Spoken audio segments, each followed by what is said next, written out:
Hi folks, Matt Easton here, Schola Gladiatoria. So this is a relatively quick video, but to talk about the FEDER, or federschwert as we call it these days, the fencing foil for longsword, essentially, the practice sword that is pretty much, I won't say universal, but incredibly common in the practice of modern HEMA longsword. And talking about the advantages and disadvantages of this versus a blunt sword.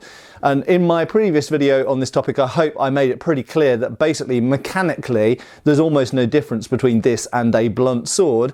If they both have the same mass, they both have the same centre of balance, they both have the same flex, they both have a safe blunt tip and edges, blah, blah, blah. They do basically the same thing. Really, all it comes down to, if all of those things are the same, is just that this has a shield and the blunt sword doesn't. Incidentally, that's not true of all blunt swords, and I must concede that, of course. So this is actually the blunt sword that I used to use in HEMA training when I was first doing Fiore before FEDERs were a thing in the early 2000s. This is literally my sword that I used for years, and it's quite battered and it's got a jangly guard and it's lost the leather off the grip, but it's made by Tin, which at the time were quite a popular make for functional swords. This is not suitable for reenactment, so the edges are not thick enough, it's a bit too pointy, but it was good for HEMA in the early days.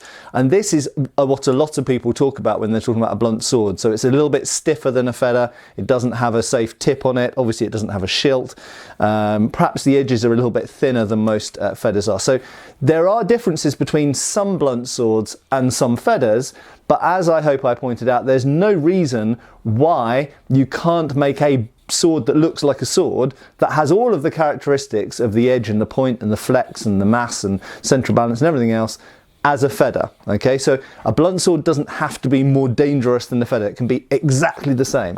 But the main point of this video is just to say there is a really major advantage to the federschwert in lots of countries that are like the UK, where we have hoplophobe nanny states that are worried about edged weapons.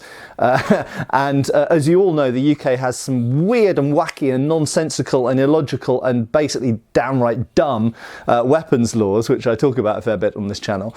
But when you're travelling, legally speaking, you can actually travel around with a sword in the UK, so long as you have a legal, peaceful reason to be doing so, and you can demonstrate that.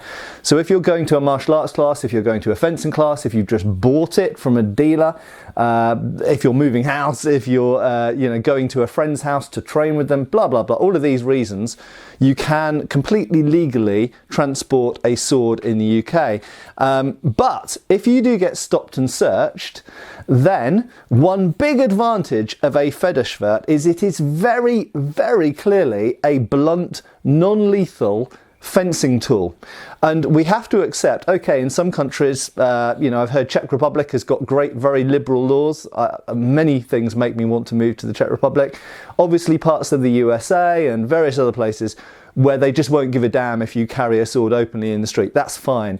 But in the UK, in many other European countries, in places like Australia, as I understand it, even perhaps in Canada as well, you might come into some problems transporting one of these. And this is very clearly a training weapon. So if you have to explain yourself to a police officer, or indeed if you find yourself in court, I think there are some very real advantages to the so-called federschwert, because it is absolutely clearly made as a blunt object with a blunt tip, with a shield, and it is literally the fencing foil for longsword. Whereas if you have something that is like this blunt longsword, it is, in all intents and purposes, this is actually just like a real sword. It's just that it doesn't have a sharpened edge and it's not particularly pointy at the end.